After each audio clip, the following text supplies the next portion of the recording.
life can hit like a sledgehammer. But guess what? We hit back harder. Welcome to Affirm That Sh. Somehow I Thrived. I'm Jennifer Rogers, your no BS guide to turning life's toughest moments into badass victories. Ready to flip the script? Let's affirm that life can be a bitch, but somehow we thrive.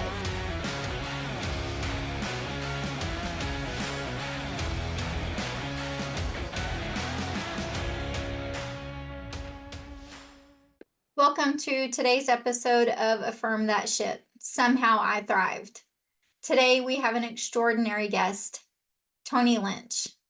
Tony is an author, speaker, the host of Grief Let's Talk About It podcast, and is the founder of Memories of Us and the Global Grief Network. Tony is a beacon of hope, helping men confront their grief and embrace their true selves. Today, we're going to take a journey with Tony and learn the lessons he's learned along his healing and grief journey. But before we meet Tony, let's go over his affirmations. I invite you now in your space and place to get comfortable, take a breath, and repeat with me. I honor the boy who endured, and I empower the man who now speaks his truth without apology. I honor the boy who endured, and I empower the man who now speaks his truth without apology. I honor the boy who endured, and I empower the man who now speaks his truth without apology. My life is a testimony that from grief, greatness can rise. My life is a testimony that from grief, greatness can rise. My life is a testimony that from grief, greatness can rise. I am building communities of compassion. I am rewriting the narrative of what it means to be a grieving man. I am building communities of compassion. I am rewriting the narrative of what it means to be a grieving man. I am building communities of compassion. I am rewriting the narrative of what it means to be a grieving man. Stay with us. After this break, we'll meet Tony. Imagine a space where you let go, where the clamor of the world quiets and you meet your truest self.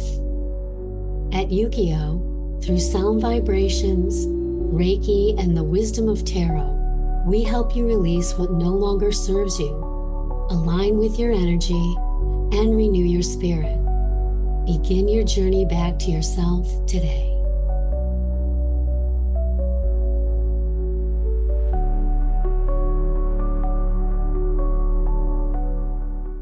Welcome to this episode of Affirm That Sh, Tony. Thank you for being our guest today.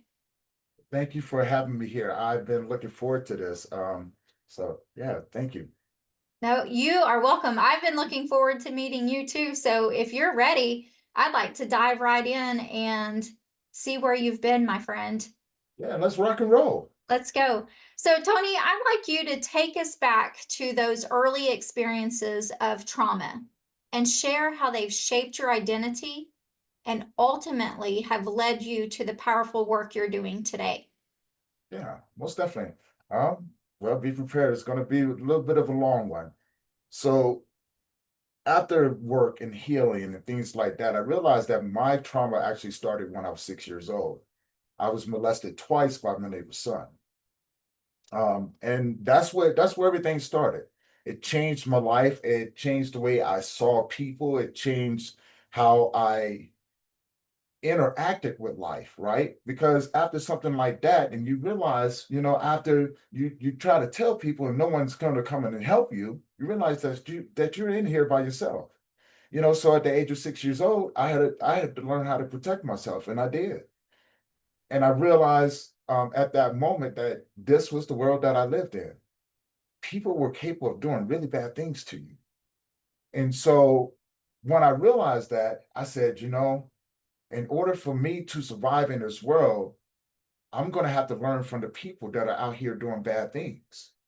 Now, there's another side to it because I'm still my mom and dad's son. I'm still a grandson. I'm still a nephew. I'm still a cousin. I'm still an older brother to my sister. So how do you keep those two lifestyles from pouring over and mixing in? So that's what I learned. I learned how to live a double life. And over a period of time, age of 11 years old, I started selling drugs. By the time I was 15, I got busted. They labeled me as the youngest and biggest drug dealer in the state of Virginia at the time. I said, okay, well, I didn't know. I just didn't want to wear Payless shoes anymore or hand me down jeans from my uncles and stuff like that, going to the Family Dollar or to the thrift store. I just wanted to wear a pair of Adidas. That's all. And it just kind of grew from there. And the people that I met through there, the people that I was interacting with, it was wild. It was really, really wild. And then 15, I got busted. They tried to give me 266 years, but life happens, and let's just say I had some ammunition to fight back with. Once that happened, it was like, nope, you're gonna have to leave. So I left. Age of 15, I went to Washington, D.C. for 2 years. Best time of my life, though. Best time of my life. I didn't have to worry about being shot. I didn't have to worry about fighting.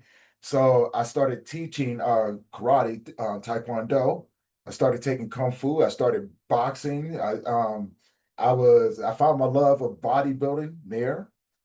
I was running track and playing football, drawing for the local newspaper, working for the U.S. Department. It was a great time for those 2 years, right? But that's also where I met my daughter's mom.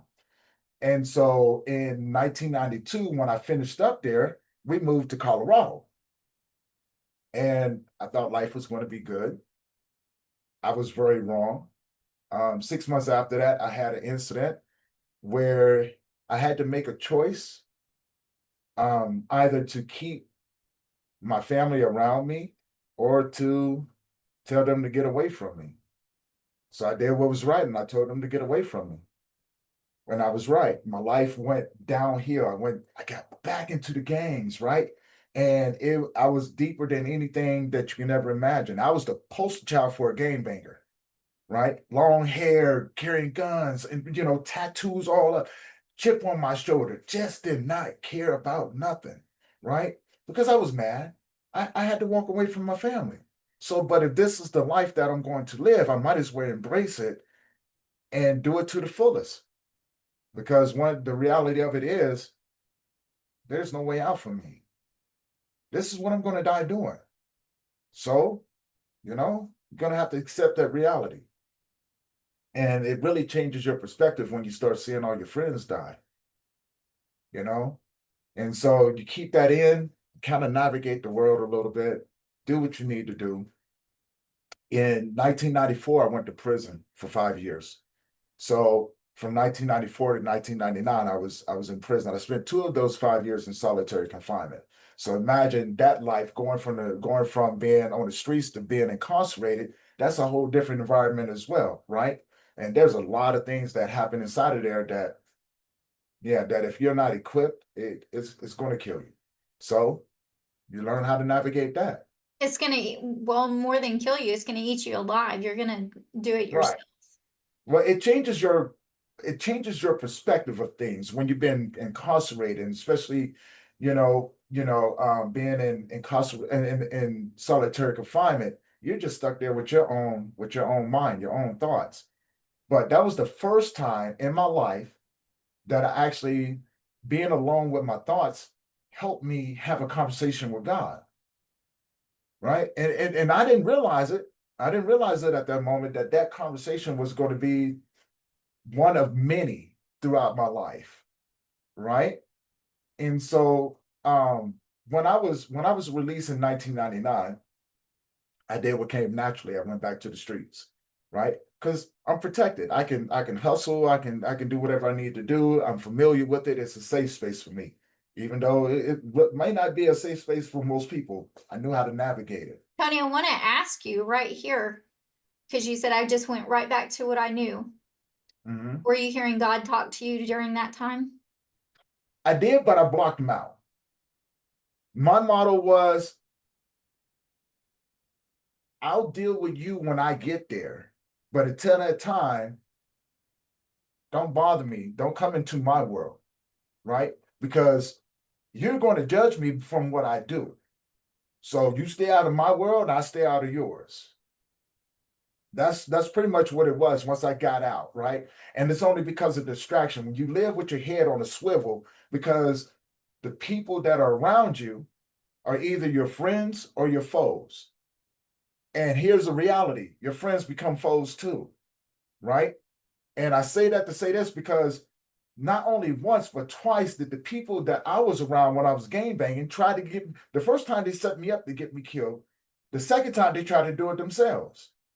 I said, all right, this is the game y'all want to play. I play this game too. You know, you're looking at a battle dog. That's what I used to call myself, a battle dog. Any sort of situation you put me in, come on, let's do it. My mama didn't raise no punk. And as there's a statement my mama used to say, she goes, baby, don't let your heart pump Kool-Aid, right? So that's what I live by. My heart don't pump Kool-Aid. You know, in whatever situation arises, this is what we're going to deal with. You know, it's either going to happen one or two ways. You're either going to kill me or we're not walking out of here, period. You know, and that was my life. That's the way I lived my life. Um, I finally decided to get out of the gangs, and I went to them after I was shot. But that's a whole that well, I'll dive into that. So after I got shot by some rivals. They shot me 22 times. I got up and actually went home when it was done. I said, "You guys suck. You guys shot me 22 times and didn't even kill me. I'm going home." I went home, picked up the little phone. You know, remember the landlines and stuff we used to have those? I called up my buddy, was like, "Hey man, this, that, no." He was like, "Man, we just heard we on our way." And at that time, I used to smoke a lot of weed, so I rolled up a blunt. I was went to go light the blunt. I passed out and woke up in the hospital. I said, "Oh man!" 3 days later, I'm over here with plugs all in me. I get up. I said, "Yeah." I told the doctor. I said, "You might as well get my discharge papers." He was like, "But you can't leave." I said, "You might as well go get my discharge papers." I don't know if you know this or not, but did you see the people that's in my room? We would tear this hospital up. I'm ready to go home. I got some things I got to do. And on the way home, I told my buddies, I was like, "We about to go to war." I got 22 responses. Yeah, we're about to go to war. They said, "Hold on, man." I said, "No, I tell y'all what, let's go to the hood. Y'all go figure it out. I'm going to get my duffel bags, right?" And everybody knew what that meant. I'm going to go get the guns, right? And after that, I went to war with these people. I got tired. I was real tired. For 9 months straight, just straight chaos. And when we finally called a truce, I realized that I didn't want to do it anymore. So shortly after that, I went to him and I said, "Hey, man, I'm done." They told me what they tell everybody. Well, there's only one way out. And I remember giving them my gun. I said, "Look, it's one in the chamber. It's a hollow point. You only got one shot.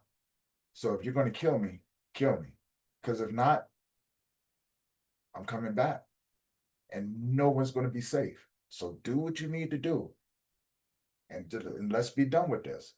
So eventually they called a meeting um, and came up with an agreement that I was to leave the hood, not to come back. Whatever happens after that, I'm on my own. I said, "Okay." I've been on my own since I was 15 years old. Nothing's really changed, so I did. I left. And when I left was when I had my worst extent with homelessness because I was homeless. I couldn't go to the hood, so I had to leave outside of the hood, right? I knew that much. So I left. I became homeless for over 2.5 years. And it wasn't like, "Oh, you're homeless, you can go get a hotel room and just," no, I was sleeping on the streets. I was sleeping in abandoned buildings. I was eating out of trash cans. I was sleeping under bridges and things like that, barely surviving. But I knew this is what I needed to do. And whatever happened, I was going to have to go through it. Because in my mind was, I'm going to have to pay for everything that I've done. And if this is what I have to endure, this is my karma. I'm willing to endure it. And about the about just over the 2.5 year mark, um, I was under the bridge with a couple of other homeless people, and we were sharing a bottle of Jack Daniels. We had the metal trash cans. We set it on fire because it was snowing. It was like it was a blizzard. So we was out there, and all I had on was a t-shirt. So the guy that I was with was like, "Hey, Tom, man, here, take my jacket." He gave me his jacket. We sat out there, passed out, and in the middle of the night, that voice that I was talking about came back, and it just said, "Hey, wake up." And I got up and I'm looking around. I'm thinking it's the people that I'm with, and it wasn't. And I looked up, and the voice said, "Hey, I need you to walk this way." Huh? I need you to walk this way. I got something for you. So I followed it, and I started walking. Now, mind you, there's a blizzard going on. I just gave this man back his jacket. I'm out there in a t-shirt, but I felt nothing. And I must have walked for at least 3 or 4 hours. And I got to a place and the voice said, "Stop."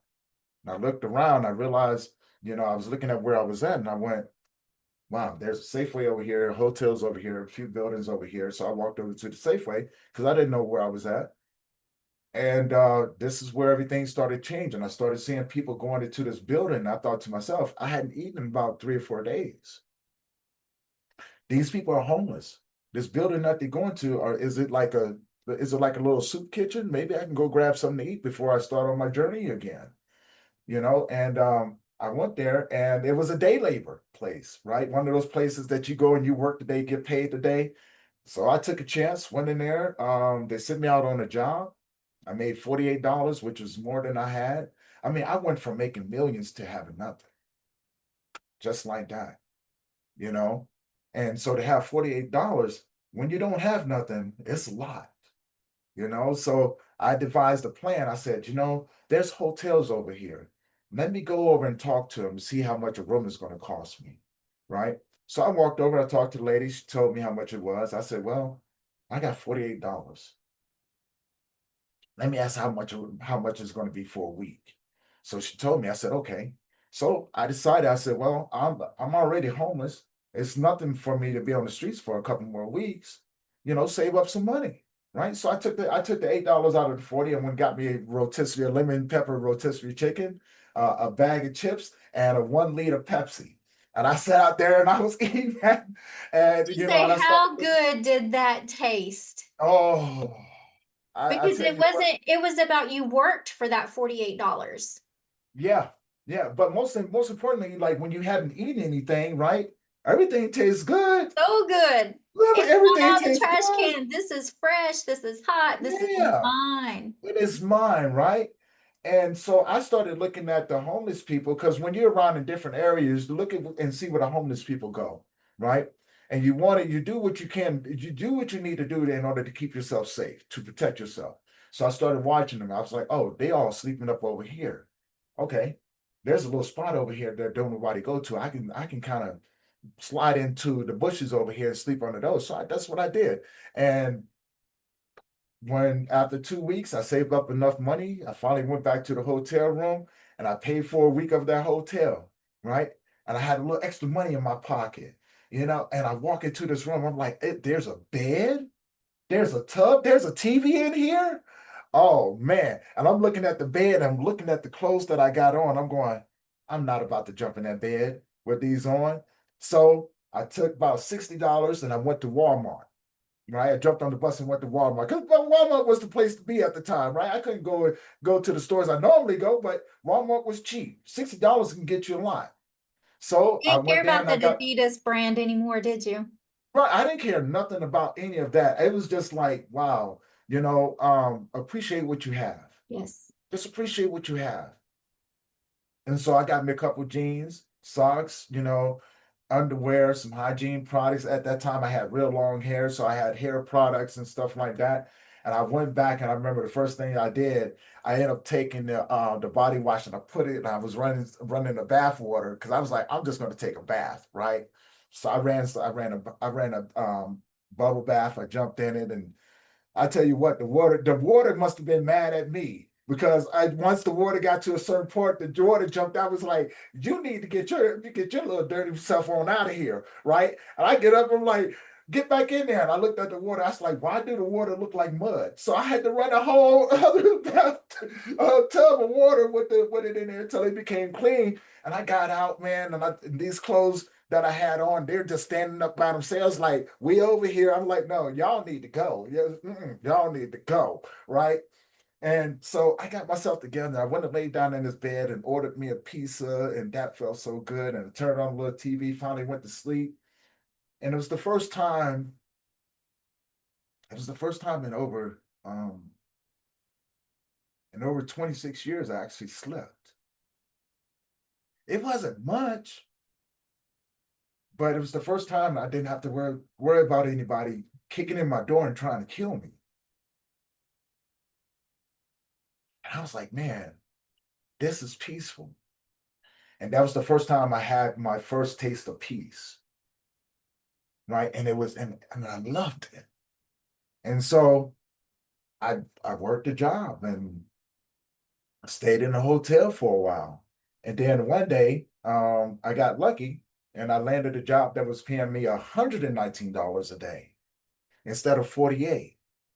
And I was like, man, this is cool. So, about about a week of doing that, I said, you know what? I'm doing pretty good. I've built up a nice little wardrobe and things like that. I think I'm going to go to the bar. See, there's something that I didn't say, right? And I'm going to say it now. See, I was an alcoholic. I was an alcoholic. So going to the bar, I didn't realize it at the time. Going to the bar, I used to go there and watch people play pool, and I love playing pool. So I figured, get me a pitcher of beer, Yeah, have but me a you're pitcher. putting yourself right back in a spot you don't, and it's easy to say it today, right? Or it's easy Mhm. for somebody on the outside looking in. But when you're in that and you're living through that, It's sometimes different. that little bit of celebration can take you all the way back through everything that you just busted your ass to come out of. Yep. And those words that you said right there is exactly what happened. Because I used to go to the bar. I used to go to the bar when I get off work, have a couple of drinks, play a couple of games of pool, go home. I'm thinking I'm doing okay, right? I'm not spending a whole lot of money on alcohol, but I was spending quite a bit. Then I met some people like myself who was alcoholics. And they were like, man, you should come stay with us. You don't have to stay in a hotel. And then I paid attention to them and I went there and it didn't take long, but I lost everything again. And so I said, you know what? I can get out of this. I know what I need to do. So I go back and I do this. And I kept losing things over and over. It took me about maybe 3 or 4 times of losing it. And then finally, I just, I didn't have the strength to fight back anymore, which is at that time, it was kind of shocking for me. Right. But I didn't have the strength to keep fighting back. And I was just like, whatever. So then I met these people. First time in my life that people was actually kind to me. And they took me in to help me get up on my feet. And I got myself another job moving furniture. And at that time, I had just been bouncing around from city to city. So I don't know if you're familiar with Colorado, but I bounced around through maybe 4 cities at the time. And till I met these individuals and they helped me out.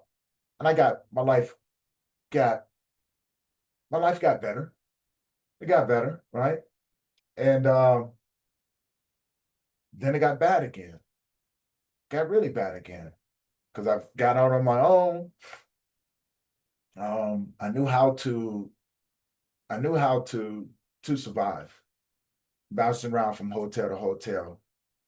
And I realize now today, while I did it, I was afraid to let people get close to me. My thing was, are, are you going to try to hurt me again? Because if you are, I'm gonna have to put a stop to that. I'm not going to let you hurt me. So I wouldn't let no one get close to me. As a matter of fact, I wouldn't even talk to anybody. People would see me, this, that, and other. I don't want to talk to you. Matter of fact, I don't want to get the chance to get to know you. Because the other side of it was, what's the purpose?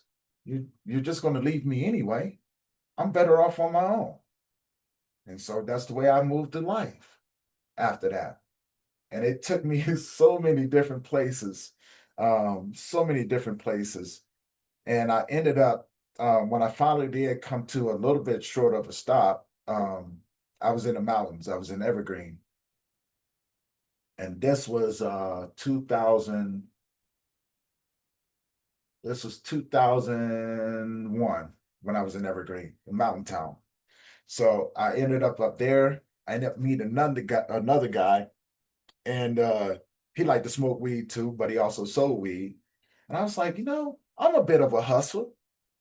Let me get in with him where I fit in, let me see what's going on.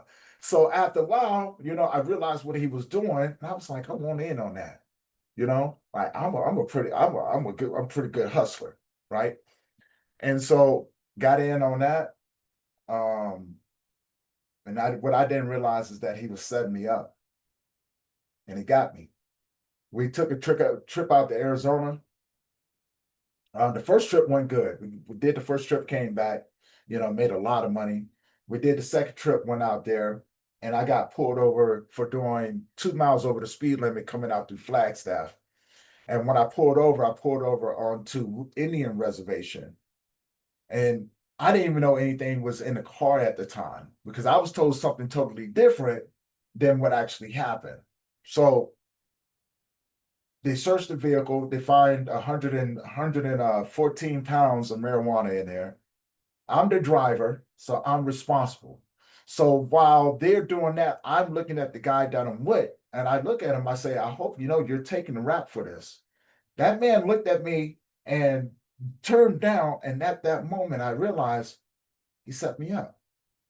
So I ended up spending a year in Arizona for that charge. I came back to Colorado, and I walked away from everything. So my house, my place that I had up there, I walked away from everything, became homeless yet again. This was 2002. And that's where the next part of my life started bouncing around from place to place until I met a really good friend of mine and told him my situation. He says, "Hey man, I got a room in my garage. Would you like to rent it out for $250 a month?" I was like, "Yeah." Tony, I'm just going to say, I don't know if we've had a guest to this day on this podcast platform that has been through what you've been through and can step forward and smile and own your whole story. You are doing amazing work, and you built it around grief and what men go through, because for women kind of find that community, right? Right. But for men, to your point, you even said, I'm not going to let you get close to me because you're going to hurt me. And you had that proven to you time and time again. Mhm. But you changed the narrative. And today you are leading those communities of men. You're leading the world. You're driving people through healing. And you and I were connected through our producer, our friend Portia. And I am so thankful to have you here sharing your story as we get ready to wrap up today. I know that you're an author. I know you've got big things going on, but you released snippets of a book to us. Yes. Yes. And there is a piece in here I want to read because, as I shared with you before we started the podcast, when I read this statement, it shook me to my chest.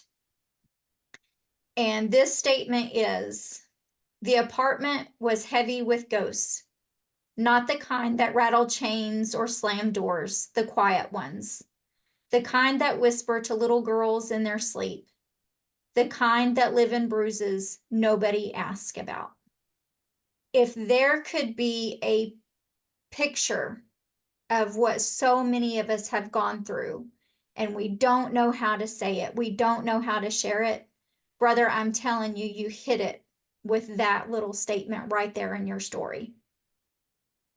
Thank you. So where that came from, and what you're talking about is the graphic novel that I put out, The Adventures of Grief Guide. Those that know me, I love, I fell in love with grief and the creativity that comes along with it. And I always wanted to do things that was different. So when I came up with the concept, The Adventures of Grief Guide, it's it's a compilation, it's a combination of two people, me and my son. So the name Jake is actually the name of my son. My son passed away when he was 8 years old, so I never got the chance to see him grow up. So what I did, I said, I wonder what he would look like. So the picture that you see up there is something that I put together of how I imagine him to look. And then the stories is stories of my life, things that I've gone through, people that I've met. And this is what I came up with. So the little girl, what you're talking about right there, was a little girl that I met when I was in Washington State. And that's where the story starts. I get off the Greyhound, I go there, and pretty much that Don't give story is. it away. I'm not gonna give it away, but that's what Make them come happens. and read it, because I'm telling you, for our viewers and listeners, when you released these first two chapters, I think I had them read in like 10 minutes because it's a short story, right? Yeah, yeah. But you read through it. And I immediately commented back in your post, I can't wait for chapter 3, because he teased us. There's more coming. There's more coming. Little did I know, with the slowness and the lag of social media, chapter 3 was already out there. So I'm sitting on the edge of my seat waiting to read chapter 3. So that's what I'm going to do today, Tony, is I'm reading chapter 3. I'm going to follow you. Because I know just from what you've shared with us today here, we have viewers and listeners that will want to reach out to you. They're going to want to read these chapters now because they're so good, and to know that these are real things that you've walked through. How can our viewers and our listeners connect with you? Of course. There's quite a few ways. So you can find me on Facebook as Tony Lynch. If you're a practitioner, I have the Global Grief Network. If you want to, stay up to date on the novel that I'm putting out, The Adventures of Grief Guide, we finally got a group on there. If you're a man looking for support, I have the Memories of Us support group as well. All of this is on Facebook. You can also follow my YouTube page, which is Grief Let's Talk About It podcast. You can follow me on LinkedIn as Tony Lynch. You can also follow me on Instagram as Men's Grief Support. Tony, thank you from my heart for coming on today and sharing with us and just spending a moment of your time and energy here. Of course, the pleasure is mine. Thank you so much. You just took another step towards owning your story and thriving against all odds. This is Affirm That Shit. Somehow I thrived. If you're ready to keep kicking ass, subscribe now, and let's keep breaking barriers together. Remember, life's a battle, but somehow you'll thrive.